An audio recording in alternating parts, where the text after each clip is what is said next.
नमस्कार साथियों, कैसे हैं आप सभी। उम्मीद करता हूं कि आप स्वस्थ होंगे, सुखी होंगे और प्रसन्न होंगे। श्री रामचरितमानस में आपका स्वागत है। हम श्री रामचरितमानस के माध्यम से राम के चरित्र को समझने का और जानने का प्रयास करते हैं, और इसमें जो आपकी सहभागिता है, आपका जो समर्पण है, वो होना अति आवश्यक है। तभी जो है आप राम के भक्ति में जो है लीन हो पाएंगे, उन्हें जान पाएंगे, समझ पाएंगे। और इसके लिए जो है आप सदैव विनम्र और जितना हो सके उदार होने की कोशिश करनी होगी, क्योंकि भक्ति में आपका जो समर्पण है वो होना अति आवश्यक है। तो इसके लिए आपको सदैव इस बात का ध्यान रखना है कि आपका जो क्रोध है, आपका जो कामनाएं हैं, वही जो क्रोध को आपके जन्म देती हैं, तो उन्हें जो है शांत रखनी है। जब आप उस पर काबू पा जाएंगे, उस पर नियंत्रण पा जाएंगे, तब आप पाएंगे कि जो चीज़ें घटित हो रही हैं उसके पीछे का कारण क्या है, रीज़न क्या है। हम बेवजह जो है अपनी कामनाओं को लेके उत्कंठित रहते हैं, उत्साह में रहते हैं, और यही जो कामनाएं हैं जब आपकी पूर्ण नहीं होती तो आप जो है परेशान होते हैं, क्रोधित होते हैं।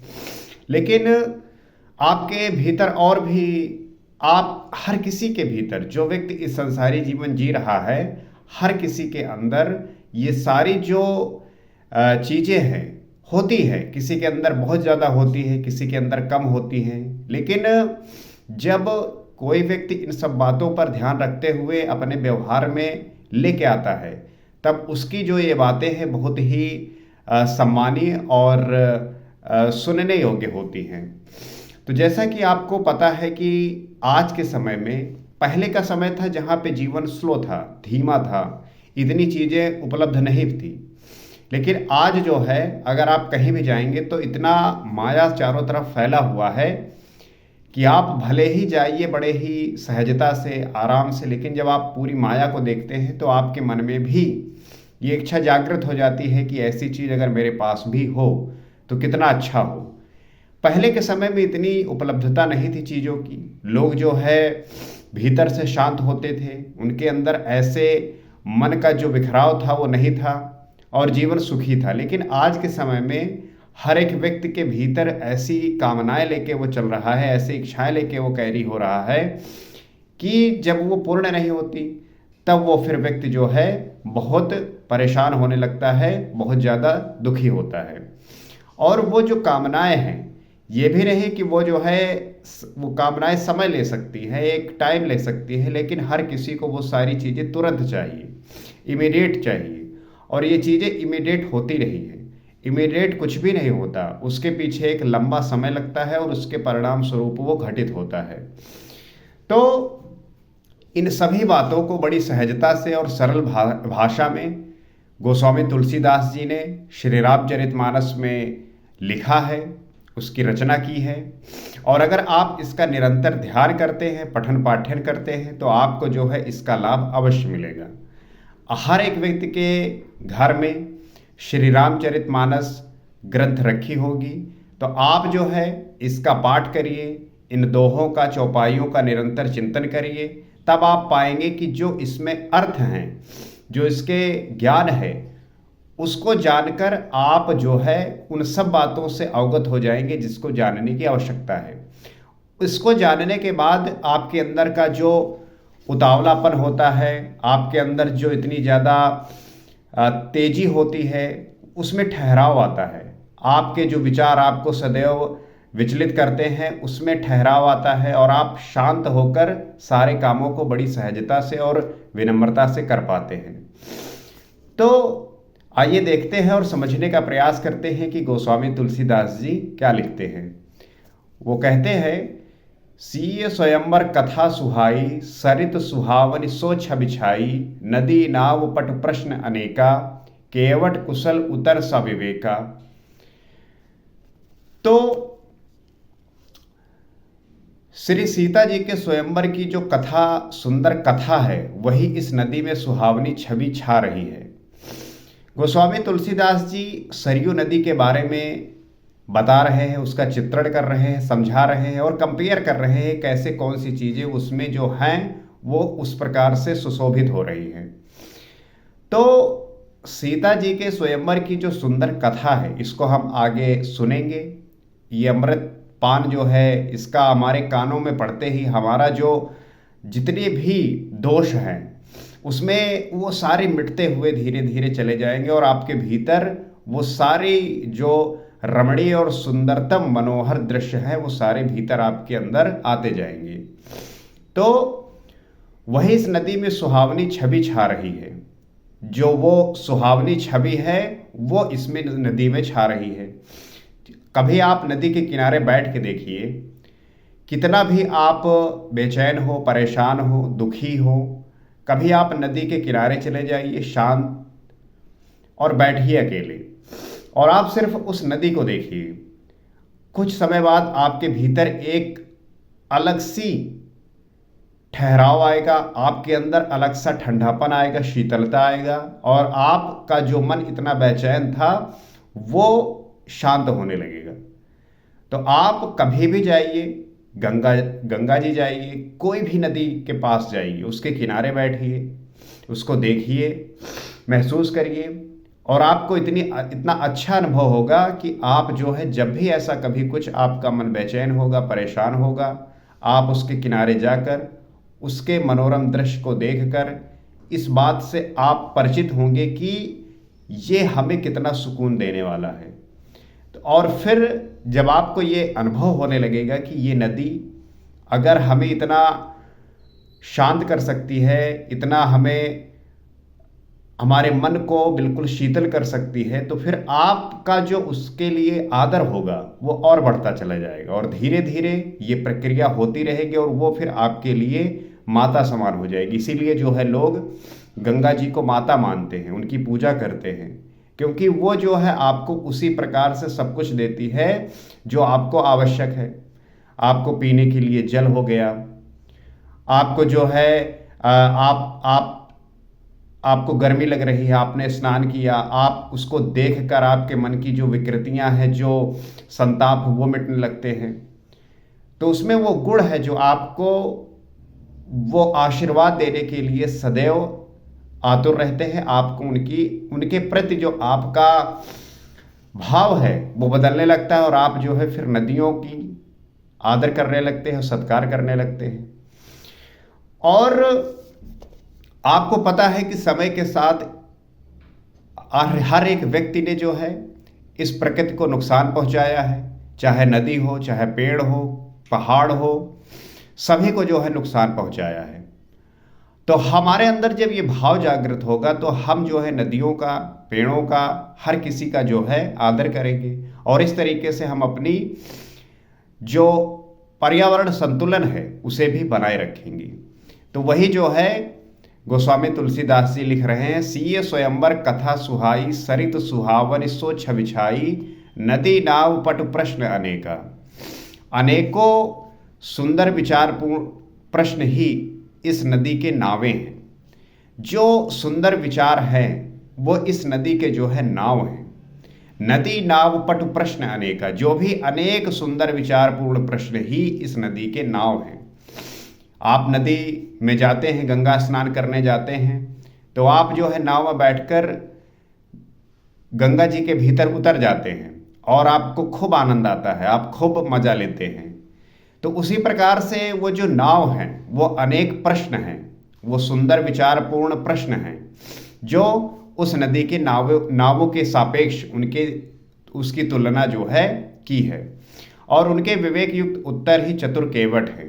जो वो प्रश्न होते हैं उनके जो उत्तर है वही केवट है, क्योंकि उस नाव को खेने वाला तो केवट है और हम उसको उसी प्रकार से तुलना कर रहे हैं। गोस्वामी तुलसीदास जी वही लिखते हैं, केवट कुशल उतर सा विवेका। तो जो आपके प्रश्न हैं वो केवट के समान हैं, वो जो प्रश्न वो नाव के समान और जो उसका उत्तर है वो केवट के समान। आगे लिखते हैं, सुन अनुकथन परस्पर होई, पथिक समाज सोह सरसोई, घोर धार भृगुनाथ रिसानी, घाट सुबद्ध राम बरबानी। इस कथा को सुनकर पीछे जो आपस में चर्चा होती है वही इस नदी के सहारे सहारे चलने वाले यात्रियों का समाज शोभा पा रहा है। तो इस कथा को जो भी व्यक्ति आपस में चर्चा करते हैं, इसके बारे में एक दूसरे से कहते सुनते हैं, मैं आपसे यही कहता हूं कि जो व्यक्ति एक दूसरे की निंदा करता है, एक दूसरे की चुगली करता है, कोई भी काम गलत हो गया तो उसकी बहुत बुराई करते हैं, बहुत निंदा करते हैं, कहते हैं कि ऐसा नहीं, इस प्रकार होना चाहिए था, ये इतने मतलब इतनी बेकार की बातें एक दूसरे से आप लोग करते हैं, हर कोई करता है। तो अगर उसकी जगह हम इस कथा की चर्चा करें, इसके बारे में सुंदर सुंदर बातें करें, तो वही इस नदी के सहारे सहारे चलने वाले यात्रियों का समाज शोभा पा रहा है। तो पथिक समाज सोह सरसोई, तो ये जो बातें हैं वो आपको उसी प्रकार से शोभा देंगी जैसे कि उस नदी के किनारे पथिक जो यात्री हैं वो चलते चलते शोभा पाते हैं। और घोर धार भृगुनाथ रिसानी, परशुराम जी का क्रोध इस नदी की भयानक धारा है। कभी कभी सरयू नदी आप जब नहाने जाते होंगे तो देखते होंगे जो उसकी धारा है बहुत तेज होती है इतनी तेज होती है कि कभी कभी लोग डर जाते हैं। तो जो परशुराम जी का क्रोध है वो इस नदी की भयानक धारा है। और घाट सुबध राम बरबानी, और श्री रामचंद्र जी के श्रेष्ठ वचनी सुंदर बंधे हुए घाट हैं। और रामचंद्र जी के जो श्रेष्ठ वचन हैं वही सुंदर बंधे हुए घाट हैं। जिस घाट पे आप स्नान करने जाते हैं, स्नान करते हैं, तो वो घाट जो है वो श्री रामचंद्र जी के श्रेष्ठ वचन के समान सुंदर हैं और शोभा पाते हैं। सानुज राम विवाह उछाहू, सो शुभ उमग सुखद सब काहू, कहत सुनत हर्षहि पुल काही, ते सुकृति मन मुदित नहाही। तो श्री रामचंद्र जी के विवाह का उत्साह ही इस कथा नदी की कल्याणकारिणी बाढ़ है। सानुज राम विवाह उछाहू, सो शुभ उमग सुखद सब काहू। तो जो श्री रामचंद्र जी का विवाह है उसका जो उत्साह है वो इस नदी की कल्याणकारिणी बाढ़ है। किसी चीज की तुलना, किसी चीज का बड़प्पन, किसी चीज को इतना ऊंचा करना, उसकी उत्कृष्टता के बारे में प्रशंसा करना, गोस्वामी तुलसीदास जी से आप सीख सकते हैं कि वो सरयू नदी का किस प्रकार से वर्णन कर रहे हैं। तो जब भी आप भी किसी हर एक व्यक्ति के अगर आप निंदा कर रहे जाएंगे, अगर आप किसी व्यक्ति को गाली देने जाएंगे तो आप कुछ ना कुछ तो उसके भीतर ढूंढ ही लेंगे गाली देने के लिए। लेकिन आपको सदैव ध्यान रखना है कि व्यक्ति के अच्छाइयों को पहचानिए और उसकी जो है प्रशंसा करिए। तो वही लिखते हैं कि श्री रामचंद्र जी का जो विवाह है उसका जो उत्साह था, आपने ये कथा सुनी होगी, रामचरितमानस पढ़ा होगा, सुना होगा, इसकी कथा हर जगह है, रामायण आपने देखा होगा टीवी पे। तो इसकी जो कथा है, इसमें जो उत्साह है विवाह का, जो विवाह किसी का होता है तो आप देखिए घर परिवार में कितना उत्साह होता है, लोगों में कितना उत्साह होता है, और लोग जो है आनंद से जो है एंजॉय करते हैं। तो उसी प्रकार जो विवाह का उत्साह है वो इस नदी का जो है कल्याणकारिणी बाढ़ है।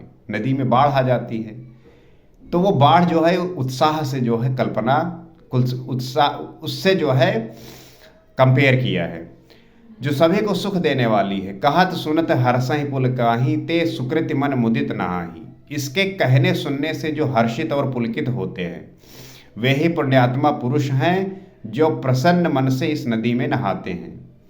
तो कहत सुनत हर्षहि पुल काही, ते सुकृति मन मुदित नहाही। राम तिलक हित मंगल साजा, परब जोग जन जुरे समाजा, काई कुमत केकेई केरी, परी जास फल विपति घनेरी। श्री रामचंद्र जी के राज तिलक के लिए जो मंगल साज सजाया गया वही मानो पर्व के समय इस नदी पर यात्रियों के समूह इकट्ठे हुए हैं। जब श्री रामचंद्र जी के राज तिलक के लिए मंगल साज सजाया गया तो वो इस प्रकार है जैसे कि पर्व के समय नदी पे जो यात्री होते हैं उनका समूह इकट्ठा होता है।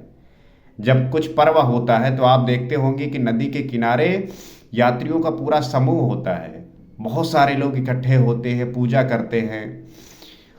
तो वही जो है गोस्वामी तुलसीदास जी लिखते हैं, राम तिलक हित मंगल साजा, परब जोग जन जुरे समाजा।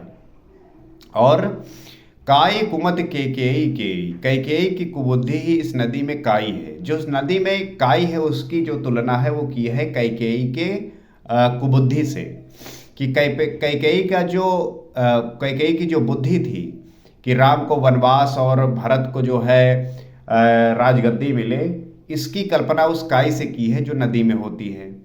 और परी जा सुफल विपत्ति घनेरी, जिसके फलस्वरूप बड़ी भारी विपत्ति आ पड़ी।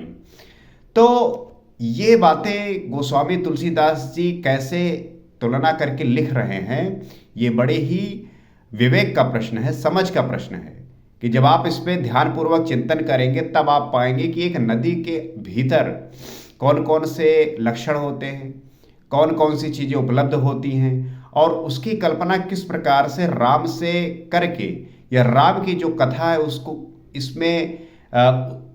उसमें उतार कर वो जो है प्रकट कर रहे हैं। तो इस प्रकार से हमें श्री रामचरितमानस का पाठ करना है और उसके एक एक शब्द और चौपाई दोहे का अर्थ समझना है। आगे लिखते हैं, समन अमित उत्पात सब, भरत चरित जप जाग, कलि अघ खल अवगुण कथनते, जलमल बग काग। संपूर्ण अनगिनत उत्पातों को शांत करने वाला भरत जी का चरित्र नदी तट पर किए जाने वाला जप यज्ञ है। आप देखते होंगे बहुत सारे पूजा पाठ, जप यज्ञ बहुत नदी के किनारे होते हैं, और वो उसी प्रकार है जैसे कि भरत जी का चरित्र है। संपूर्ण जो अनगिनत उत्पाद हैं उनको शांत करने वाला है। भरत का चरित्र भी इतना अच्छा है कि कोई भी व्यक्ति उनके चरित्र को अपनाकर आज के समय में बड़ी आसानी से और बहुत प्रेम पूर्वक जी सकता है। उसके लिए आवश्यक क्या है कि वो जो है अपने आप को सदैव शांत और अपने आप के उस तरीके से लाके प्रकट कर सकता है जो कि होना आवश्यक है। तो कलयुग के पापों और दुष्टों के अवगुणों के जो वर्णन है वही इस नदी के जल का कीचड़ और बगुले कौवे हैं। तो जो कलयुग के पाप हैं, जो दुष्टों के अवगुण हैं, वो जो भी हैं वो इस नदी के जल के कीचड़ हैं और बगुले और कौवे हैं। तो हर एक चीज़ की कल्पना जो तुलना है उसको गोस्वामी तुलसीदास जी कर रहे हैं और समझा रहे हैं, ताकि हर एक व्यक्ति जो है इस बात को समझकर इसे जान सके, समझ सके। तो मैं आपसे ये अपेक्षा करता हूं कि आप भी इस ग्रंथ को इसी प्रकार से पढ़कर समझ पा रहे होंगे और इसका जो है आनंद ले रहे होंगे। तो मैं आप सभी को आमंत्रित करता हूं और ये चाहता हूं कि हर एक व्यक्ति इस धारा में जुड़े और जुड़ने के साथ साथ इसमें सम्मिलित होकर अपना जो सहयोग है वो प्रकट करें, ताकि हम राम के चरित्र का, भरत के चरित्र का, सीता जी के चरित्र का, लक्ष्मण जी के, हनुमान जी के, हर एक ऋषिगण के सभी का जो आशीर्वाद है वो प्राप्त कर सके, उनका कृपा हम पे बने, ताकि हम जीवन में सदैव ही प्रसन्नचित रहें, आनंद से भरे रहें। और इसमें हम आपस में, हम आप साथ में मिलकर ये कार्य जो है कर सकते हैं और इसमें जो है वो सफलता प्राप्त कर सकते हैं। तो आज इतना ही। अगले एपिसोड में हम राम के चरित्र का गुणगान करेंगे और देखेंगे कि गोस्वामी तुलसीदास जी क्या लिखते हैं और क्या समझाने की कोशिश करते हैं। सीताराम।